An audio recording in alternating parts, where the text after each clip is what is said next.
Engines rarely just give out.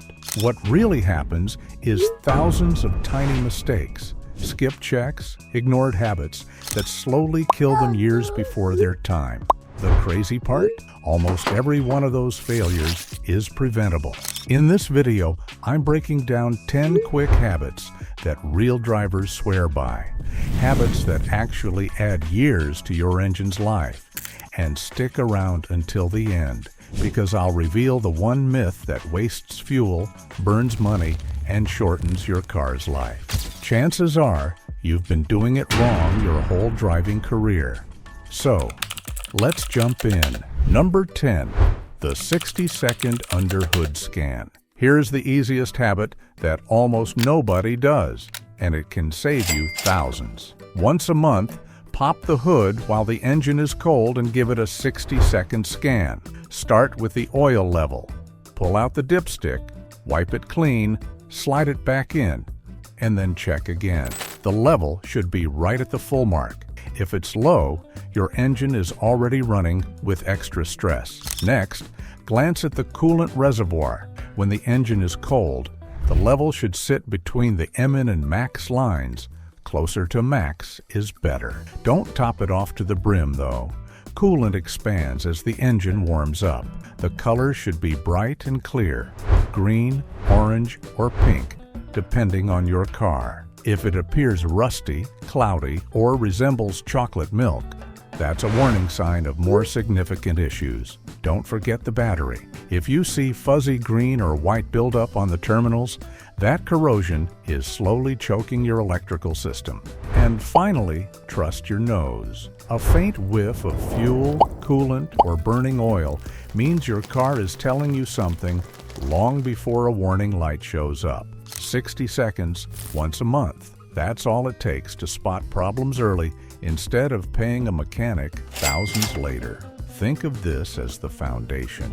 In the next 9 habits, we'll break each part down in detail so you know exactly what to look for and why it matters. Number 9, tire pressure equals less engine load. Here's a detail most drivers ignore, but it affects your wallet every single day. When your tires are underinflated, your engine has to work harder just to roll the car forward, just as pedaling a bike feels twice as hard when the tires are soft. The fix is simple. Once a month, check your pressures when the tires are cold. Use the numbers printed on the driver's door sticker, not the sidewall. That sidewall number is just the maximum the tire can handle, not what your car is designed for. The payoff is real. Studies show that bringing your tires from just 10% underinflated back up to the recommended pressure can save you miles per gallon and hundreds of dollars a year in fuel. It also reduces heat buildup in the tires, which means fewer blowouts and longer tire life. So think of it this way. 2 minutes with a gauge in your driveway equals money saved, safer handling, and less strain on your engine every mile you drive. And while your tires decide how hard your engine has to work, the air filter decides how well your engine can breathe. Let's check that next.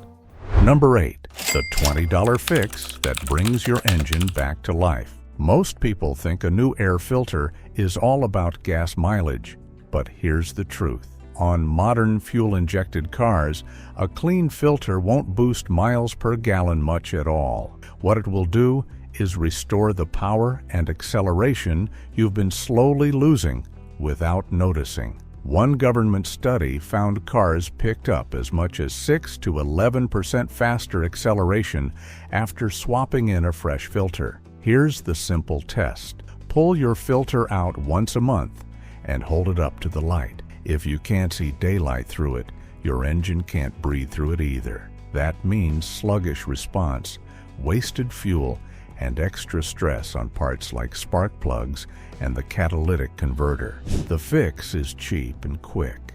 A $20 filter can save you thousands in long-term repairs, and the difference in throttle response is something you'll actually feel the next time you drive. Of course, airflow is only half the story. Let's talk about the lifeblood of your engine, the oil. Number 7, oil level and condition. If there's one habit that makes or breaks an engine, it's this, and it's the one most owners skip until it's too late. Once a month, with the engine cool, pull out the dipstick, wipe it clean, slide it back in, and check again. The oil should be right at the full mark. If it's low, you're already forcing metal to grind against metal. If it's dark, gritty, or smells burnt, it's begging for a change. Here's the catch. Short, stop-and-go trips dilute the oil with fuel and moisture, which means you can't always trust the long intervals your manual suggests. If most of your driving consists of cold starts and short 5-minute runs, you'll want to service it more frequently. Think of engine oil as the cheapest insurance policy you'll ever buy. A few bucks and a couple of minutes now can save you thousands later. And while oil is the lifeblood, it's not the only fluid that keeps your engine alive. Your coolant decides whether it stays cool or cooks itself to death. Number 6, coolant reservoir. Engines rarely die from lack of power. They die from heat. And the easiest way to prevent that is a 30-second glance at your coolant reservoir. When the engine is cold, the level should sit between the MN and max lines. Closer to max is ideal. The color should be bright and clear, such as green, orange, or pink, depending on your car. If it appears rusty, cloudy, or resembles chocolate milk, you may be looking at a failing head gasket or oil mixing where it shouldn't. Here's the rule. Never pop the radiator cap while the engine is hot unless you want a face full of boiling antifreeze. Use the reservoir instead. And remember, even a slow leak today can snowball into an overheated engine tomorrow. Catch it early, and it's a $20 fix. Miss it, and you're buying a new motor. And while coolant keeps your engine from cooking itself, there's another hidden habit that decides how long your oil really lasts, especially if your daily drives are short. Number 5, short trip reality check. Here's a habit that quietly destroys engines, especially modern direct injection ones. Every time you start a cold engine and shut it off after just a few minutes, raw fuel and moisture slip past the pistons and mix with the oil. That thins it out and strips away the protection your engine needs. Do this day after day, and you'll wonder why your car feels tired and worn out way before it's time. The fix isn't complicated. If most of your driving consists of 5-minute trips to the store or school, don't stretch your oil change intervals. Be conservative, and at least once a week, give your car a proper highway run. 20 to 30 minutes at full operating temperature. That burns off the fuel and moisture, keeps the oil healthy, and lets the engine breathe. Think of it as giving your car a weekly workout. It needs it just as much as you do. And while driving habits decide how long your oil lasts, what you put in the tank can make just as much difference. Let's talk about fuel quality. Number 4, top-tier gas and light-touch fuel cleaning. Here's a debate that pops up online all the time.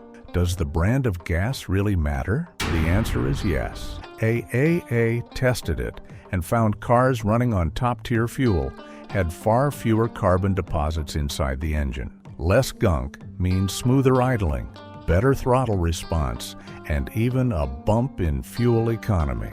If your car feels rough or hesitant, switching stations can sometimes resolve the issue more quickly than a visit to the mechanic. Now, about fuel additives.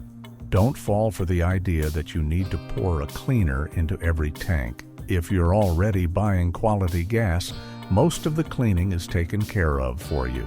Save the bottle treatments for when you notice symptoms or as a periodic preventative. Think once every few months, not every fill-up. Fuel quality is one of those invisible choices that either keeps your engine clean for years or slowly chokes it from the inside. And speaking of fuel, there's one mistake almost every driver makes that quietly destroys pumps and injectors: running on empty. Number 3, don't run near empty. That little low fuel light might feel like a challenge. How far can I push it? But manufacturers warn against running near empty for a reason. When the tank gets that low, the fuel pump has to work harder, pulling in heat and sometimes even sucking up the dirt and sediment that naturally settle at the bottom. Over time, that strains injectors, clogs filters, and shortens pump life. And if the pickup starts pulling air instead of fuel, you can trigger misfires and even damage emissions components. The easy rule of thumb? Treat a quarter tank as empty. Refill before the light comes on. It keeps the pump cooled and lubricated, protects the injectors, and provides a buffer in case you ever get stuck in traffic or on a long trip with no station nearby. In other words, keeping fuel in the tank is cheaper than replacing the parts it protects. And while fuel keeps the engine alive, electricity keeps it smart. So let's check the one connection most drivers never think about until their car won't start. Number 2, electrical health, battery terminals and grounds. Ever had your car act possessed? Random warning lights, stumbles, or electronics that seem to have a mind of their own? 9 times out of 10, it isn't the computer going bad. It's the connection. Corroded battery terminals or a loose ground strap can mimic major electrical failures. The fix is simple. Once a month, pop the hood and look at the battery posts. If you see fuzzy white or green buildup, clean it with a wire brush or a baking soda and water mix, then snug the clamps down tight. If your car has visible ground straps running from the engine to the chassis, check those too. They should be solid, not loose, frayed, or crumbling green. A 5-minute cleaning can restore strong voltage, protect sensitive sensors, and save you from chasing expensive ghost problems that were never really there. And while electricity keeps your car's brain alive, the simple rubber parts under the hood can make or break your next drive. Let's talk about belts and hoses. Number 1, belts and hoses test. Some of the cheapest parts under your hood are also the ones most likely to leave you stranded. A cracked serpentine belt or a ballooning hose doesn't give you a warning. They fail in seconds. When that happens, you instantly lose your alternator, power steering, or even cooling, and you're stuck on the side of the road with a repair bill in the thousands. The prevention takes less time than checking your phone. Once a month, press on the longest stretch of the serpentine belt. It should feel firm, not loose, glossy, or frayed at the edges. Then squeeze the big coolant hoses. They should be solid but flexible, not mushy, not rock hard. If they feel off, replace them while it's still a $30 part rather than a $1,200 tow and repair nightmare. 2 minutes now saves you hours waiting for a tow truck later. Bonus, the warm-up rule that's actually right. Let's end with one of the biggest myths in car care, the warm-up. You've probably seen neighbors start their car on a cold morning and let it idle for 10-15 minutes, thinking they're helping the engine. That advice made sense decades ago, back in the carburetor era. But with modern fuel-injected engines, it actually does more harm than good. Here's the truth. All your engine needs is about 30 seconds after a cold start for the oil to circulate. After that, the best way to warm it up is to simply drive. Gently, light throttle, and maintain low RPMs until the temperature gauge rises. Driving warms the engine and catalytic converter faster, saves fuel, and reduces long-term wear. Now, if you're in extreme cold, below freezing, it's okay to let it run for a minute or two just to stabilize and clear frost. But anything beyond that is just wasting gas and shortening engine life. So remember, skip the long idle. Start it, give it 30 seconds, and drive easy. Your engine, your wallet, and even the environment will thank you. And that wraps up the 10 habits that can easily add years to your car's life. Which of these do you already do, and which ones caught you by surprise? Drop a comment below and I will see you in the next video.